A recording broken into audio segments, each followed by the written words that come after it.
Welcome to our State of the Technology presentation on physiologic monitoring during resuscitation. Joining us to share his expertise and perspectives on these technologies is Dr. Ian Drennan. He's an advanced practice paramedic with York Paramedic Service and has an academic appointment as an associate professor of emergency health sciences with the University of Toronto. Thank you for being here, Dr. Drennan. Great. Thanks, Mick. It's my pleasure to be here. I'm looking forward to having this conversation today. So, the people that are responsible for making purchasing decisions in EMS organizations, they need some solid information to choose their best options for acquiring resuscitation monitoring technology. I'd like to know if you could just kind of share some wisdom and insights about what buyers should be looking for with these kinds of technologies. Yeah, no, absolutely. I'm happy to go over some of the different aspects of physiological monitoring and maybe some of the things that people can keep in mind when they're looking to purchase some of these devices. And I think, Mick, really, there's probably, I guess, let's say maybe six different areas that I would kind of consider in terms of physiological monitoring. We have our basic, cardiac rhythm monitoring, which is going to be kind of the basis of what we do in all of our treatment for cardiac arrest care. We have chest compression performance and chest compression quality, which may be the most well-known in terms of physiological monitoring or real-time feedback that we get when we're doing resuscitation. We have some newer things like ventilation monitoring and ventilation performance and how that might tie into our cardiac arrest care. And then we get into things like, can we measure perfusion status during cardiac arrest, especially out of hospital cardiac arrest, where it becomes a little bit more difficult. And can we measure oxygenation? And do we have some tools on the horizon maybe that might be beneficial in trying to measure our oxygenation? And then, in terms of our especially in terms of post-arrest care, we get into things like, can we look at cardiac ischemia and as maybe one of the causes of cardiac arrests? And how do we use our technology to determine the etiology of arrest and make treatment decisions? So I kind of think that those six areas are where I would focus if we're talking about physiological monitoring and some of the tools and technology that we might have to help us make some treatment decisions in the field. So perfect. Drill into each one of those if you would. Take them one by one and kind of walk us through, what people should be looking for, what to watch out for. Are there any pitfalls, best practices, those sorts of things? Sure. Yeah, no, absolutely. So I think even before that, I just think I wanted to kind of give my impression on why this stuff is really important. And I think, we have a lot of science and a lot of research that goes into making our guideline recommendations. And what we're really talking about here is having the ability to make sure that we're treating as we think we're supposed to be treating in the field, and making sure that the treatments that we're providing are actually doing what we think we're supposed to be doing. And so real-time monitoring becomes really important in two aspects. Monitoring becomes really important in two aspects. The real-time portion of it, which is giving you real-time feedback as you perform specific skills. So we know that patient conditions change extremely quickly, and being able to detect and make treatment adjustments on the fly as our patients change will help to optimize that patient care. So I think that the real-time monitoring is really about optimizing patient care delivery. There's maybe a role in some of this in prognostication, and really down the road, I think what it gets at is, are we able to tweak our treatments and tailor our treatments to perhaps a physiological response within our patients? So are we able to make little adaptations while we're doing our cardiac arrest care based on what we're seeing with that real-time feedback? So that's the real-time portion of it. And then the second part of the feedback that's really important as well is looking at post-resuscitation, post-case feedback to providers. So, it's great to be able to have some feedback while you're doing it, and it's great to have all the training up front. But one of the really important aspects of being able to improve as a system and as an individual practitioner is being able to see how you perform during that case. So a lot of the technology we have now gives you the ability it will record the treatments and the quality of the care you're providing, and then will allow you to either create your own reports or download reports that you can provide to people, which will give them that feedback about how they did during the resuscitation. And I think that's a really important piece as well, that that we're starting to realize is important in helping to improve the systems that we're working in. So to me, those are kind of the two real big points in terms of physiological monitoring that I I think are important for people to think about when they're wondering, is this something that I should put into my practice? Yeah, and I would even expand on one of those points, Dr. Drennan, where you were talking about the post-case feedback. Something that I often deal with is aggregating the data together from multiple cases so I can see how my agency overall is doing, and ideally, including the hospital and the broader system of care to see how my system of resuscitation is working. Yes, absolutely, and I think I totally agree. I think that's the ultimate, the big picture is how your services and your systems are performing, and so being able to take multiple different cases and look at as a system or as a service, what is my CPR quality like, or what is my ventilation quality, or and those types of feedback for your performance. I think is huge as an overall system in terms of improving. And if you're not measuring things, it becomes very hard to improve on things that you don't know how you're doing it in terms of baseline quality. So I would totally agree. I think that's a really important aspect of this that people sometimes don't think about as well. Well, let's bring it back down to the data sources, these monitoring technologies. You mentioned, several different areas. So again, walk us, through each one of those, if you would, with the salient points about, what it is that we're trying to measure and why we're measuring it, and then some of the things to be looking for or watching out for. Yeah, absolutely. So, I mean, if we start off with maybe the most, the most basic in terms of physiological monitoring, and something we don't think about often as physiological monitoring, but it for sure is, and it's one of the more important things is the cardiac rhythm itself. And so this is kind of the essential of physiological monitoring to guide our resuscitation, because most of our algorithms and most of what we do is actually based off of that cardiac rhythm. And so, when we're thinking about cardiac rhythms and the equipment or the technology that we have to do this, I think there's a couple things that people have to think about. And for me, one of the big things from a system perspective is, do you want do you have technology or capabilities for the practitioners themselves to look at the rhythm and make a manual interpretation of what that rhythm is? Or do you want the computer to be doing the diagnostics for you, and the practitioners pressing the buttons to treat that underlying rhythm? And so one of the things to really think about, I think, when you're looking at this from a system perspective, is which one of these is better for your system. And obviously there's going to be benefits and drawbacks to both of these ways of interpreting rhythms. The automatic interpretations from the defibrillators themselves tend to be quite accurate in their interpretation. But over and over again, it's shown, at least with the technology that's currently in practice and has been in practice, that it takes longer for the defibrillators to make those decisions than it does the practitioners themselves. So, when we're talking about speed and accuracy as kind of the two trade-offs when you're looking at this stuff, then it's important to determine, how can I get the most accurate interpretations the quickest interpretation, so that I'm limiting the amount of time that I'm not doing CPR. So, I think that's one thing for people to think about when they're looking at the technology is, can I interpret this as a practitioner? Do I have to rely on the monitor? Is this an AED mode? And then what level of practitioner or what training do my practitioners have or my paramedics have that will then allow me to say that they can do it as accurately or close to as accurate as the monitor itself? But maybe if I'm doing it manually, they'll be able to do it a little bit quicker, reduce that hands-off time, which will help to improve the outcomes of those patients. So, when you're looking at the technology, I think it's important. Can I switch this if I had to? Can this be switched depending on the level of practitioner that's on scene, or am I going to have to rely on one version of this when making these decisions around the cardiac rhythm? So one thing that occurs to me with physiologic monitoring is often there's sensors involved. And, sometimes we're able to have, one sensor or one attachment to the patient do multiple things.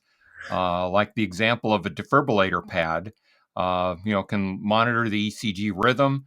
It can deliver a shock.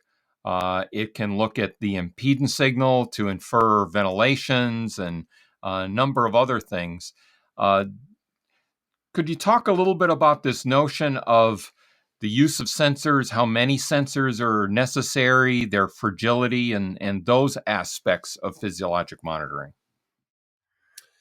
Yeah, so from an or from a an ECG perspective, I agree. I mean, it's the pads themselves can give us quite a bit of information and do quite a bit on their own, right? So, like you said, we can do monitoring through those pads. We can provide the defibrillations through those pads. So, we do have they are quite multifunctional in that respect. I think the other thing to think about as well in a lot of these monitors is especially more so when you're getting into things like the peri-arrest periods where you have either before the arrest or post arrest. Like we also have the electrode leads as well, and so is this something that your monitor provides you the opportunity to look through as well, or can you use these electrode leads on top of it to perform your ECG and your ECG characteristics as well? So there are different options with that, and I don't know.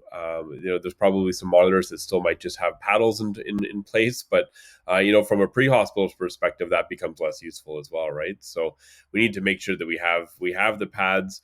And ideally, you would have the electrode capabilities on top of that you could actually look at the rhythms, do 12 lead ECGs, especially in that post-arrest period, which we'll talk about in a little bit, to look for that underlying cardiac ischemia and try and treat that ischemia by going to the right destination hospitals. So I think those are really important pieces of this as well. And I guess one of the interesting things to think about as well in terms of new technology or where this technology is going is in terms of how accurate the filtering, the noise filtering piece of the technology is with these defibrillators. So are they able to, first of all, do they filter it well enough on the screen that the paramedics can look quickly at that screen and say, yeah, I know what that rhythm is, and then treat that underlying rhythm?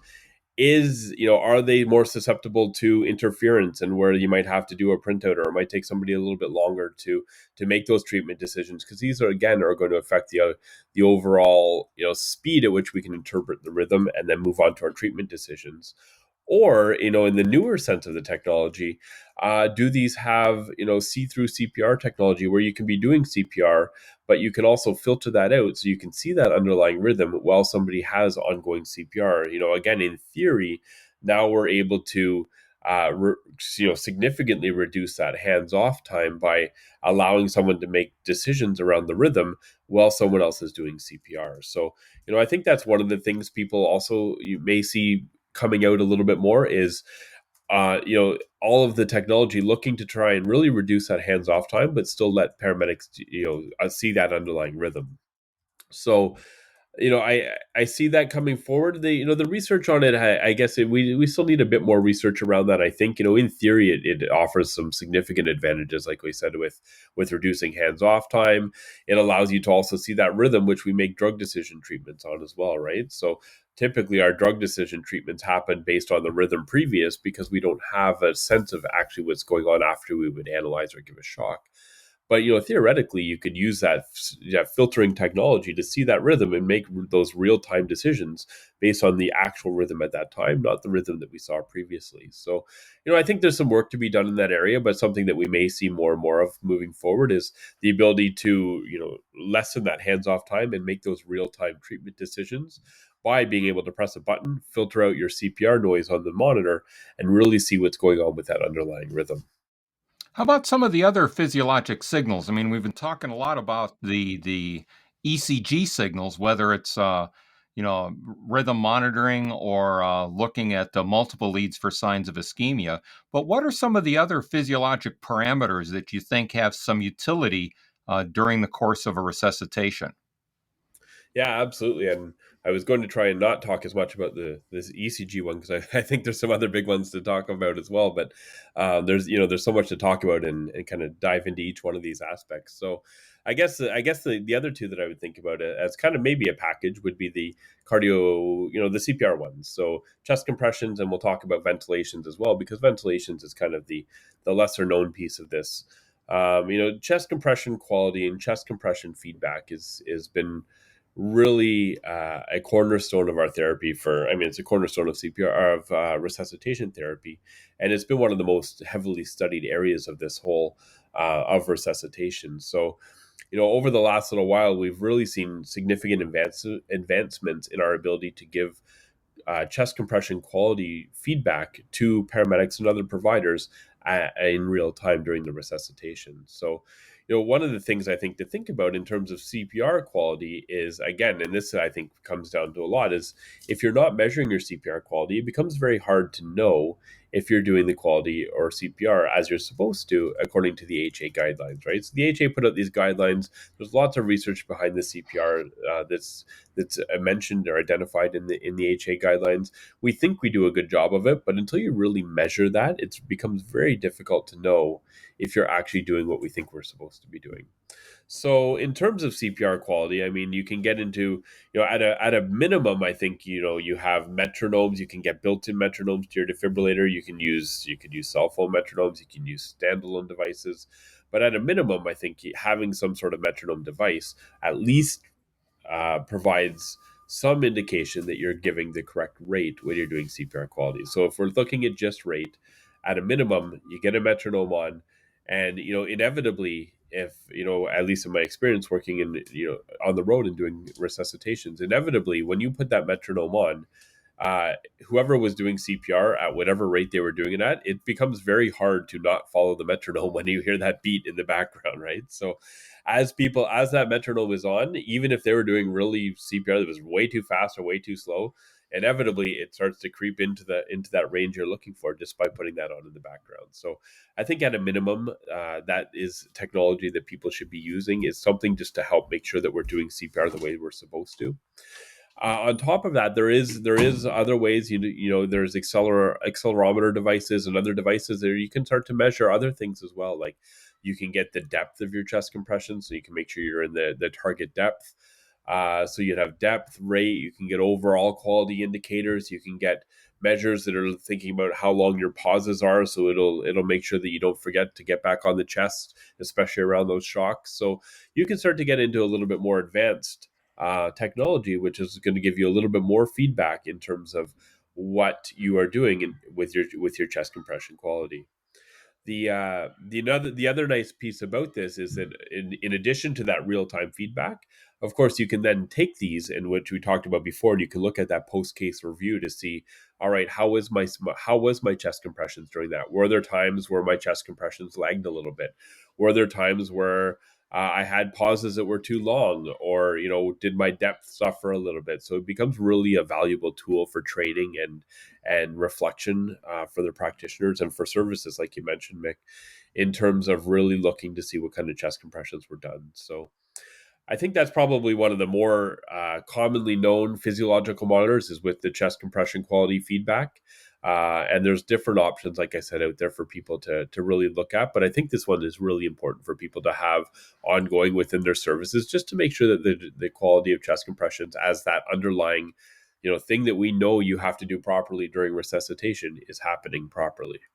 How about ventilation? There's a lot to potentially look at there, and you know, I, it seems like we're really kind of lacking in good instrumentation to monitor ventilation during resuscitation. Yeah, you know what, I totally agree, and so this is one of the things that I've kind of picked up on a little bit in my own research lately, is that this ventilation quality piece. We've done a lot of work around CPR, chest compression quality, but that other half of CPR, the ventilation aspect, we seem to be lagging on a little bit, and we haven't really focused too much on it.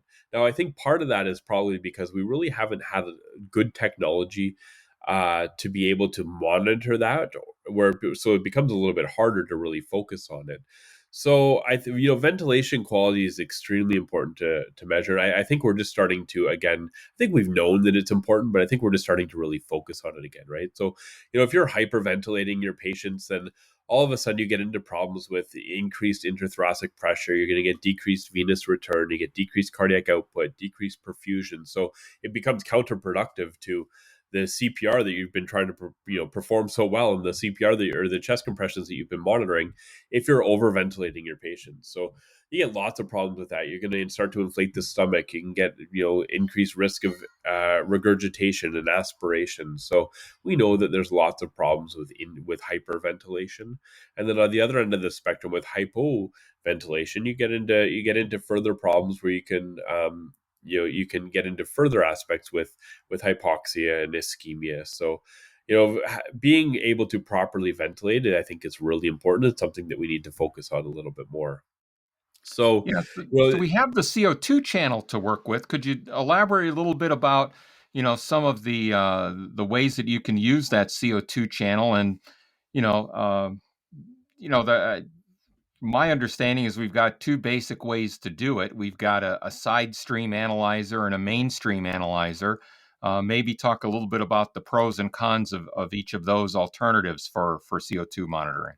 yeah, absolutely. And so I think, just if you don't mind, just before I get into that too, I think that even with the ventilations themselves, so we right now you can get with some of your defibrillator monitors, you get some electrical impedance, which can actually measure the ventilations when they happen.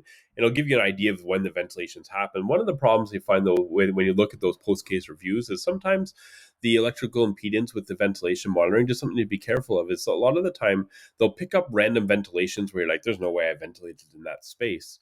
And I think it's because when you look at it, it looks like in certain areas with the electrical impedance that the ventilation, that the monitors themselves are actually picking up changes with chest compressions, and sometimes they'll count that as a ventilation. So sometimes they can be a little bit inaccurate in terms of where they're capturing what they think is a ventilation as opposed to a chest compression. So that was the one thing. And there is some newer technology coming out now, which is actually able to use flow sensors. You attach it onto the top of the BVM, and it's actually able to give you a sense of the rate and the volume of ventilation that you're actually delivering with each BVM ventilation, whether it's intubation or through just the BVM itself. So there are some technologies now that are coming out that need some more research to determine, exactly how that's going to impact our practice and whether that's going to, improve patient outcomes. But we're starting to be able to get that real-time feedback, and this is, there's real-time dashboards now that you can get exactly the same as the CPR quality or the chest compression quality, that allows you to look at your ventilations in the same way. So I think this is an area where we're really going to see a lot of movement over the next little while, and as we start to be able to monitor it and look a little bit more closely to see how exactly ventilations impact patient care. So those are two interesting ways that we can measure the ventilation. And then, like you said, on top of that, now we have the end tidal CO2, which, for me, the end tidal CO2 is really probably one of the most important pieces in terms of measuring for your cardiac resuscitations. And I think, again, we're just starting to learn more and more about this, and there's lots of different ways we think it can be helpful. But really, what the end tidal CO2 monitoring looks at is this actually provides us a actual physiological monitoring. So the ones we've talked about so far, chest compression quality, ventilation quality, really, we're just making sure we're compliant with guideline parameters, right? That's what those look at.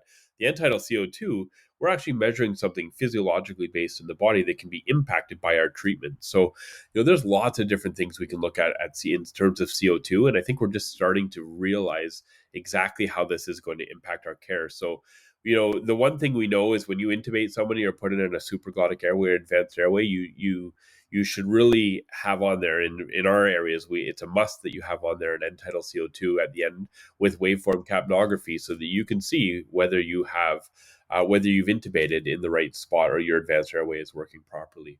But on top of that, I think there's some real value, and I teach all our paramedics now, there's some real value to putting on that mainstream technology, which is typically the one that you see that's part of the BVM tree, we call them, where you have the BVM, you have a filter, and then right on top of that, you'll put on the end tidal CO2 adapter as your mainstream technology, which is different from the side stream one that you mentioned, which is typically the one where you'll see it looks like a nasal cannula that you kind of put into the nose. Typically, that one's good for patients who are spontaneously breathing. You might have someone who's in shock or someone who's got chest pain or shortness of breath, and you want to put on an end tidal CO2 adapter. You can use those ones. But for the resuscitation piece, we really focus mainly on the mainstream ones, which attach right onto the BVM. And so, in addition to the endotracheal tube placement, one of the other things I teach a lot now is that if you're going to ventilate with a BVM, I think it's really important that you put on this technology. You add in an end-tidal CO2 adapter, the mainstream technology that we have, and then you make sure that you turn on your monitor where you can see the waveform. And to me, I think if they're not intubated, the waveform becomes really valuable because, if you're seeing a waveform that looks like that standard capnography that you see, where you get a nice boxy plot, at a minimum, we know the air is moving in and out of the airway like it's supposed to, right? Whereas if you start to ventilate people and you don't see that, or you see squiggly lines, or you don't see something that looks like a nice EtCO2 tracing, then for me, I'm always telling people that you got to fix your seal, you got to fix how you're ventilating. Something's not working because you're not getting the air going in and out, nice end-tidal CO2 tracing that you should be. So for all our paramedics now, I strongly encourage them to use that anytime they get out of BVM to ventilate somebody, and for sure they have to when they have an endotracheal tube in place. So I think that, and then on top of that, and the end-tidal CO2 has so much other value as well, right? So there is some indication that you can use end-tidal CO2 to monitor your CPR quality. So if you start off with an end-tidal CO2 around a certain area, and you see over time, and I've noticed this in the field, but you see over time that it drops off, or maybe someone's been doing CPR for too long and their depth is starting to suffer, what you'll notice decreases in their end-tidal CO2. And so one of the things to try is, if you see it, your end-tidal CO2 starts, at 25, and after you've been doing CPR for 5 or 6 minutes, you notice it's 19, 18, something like that.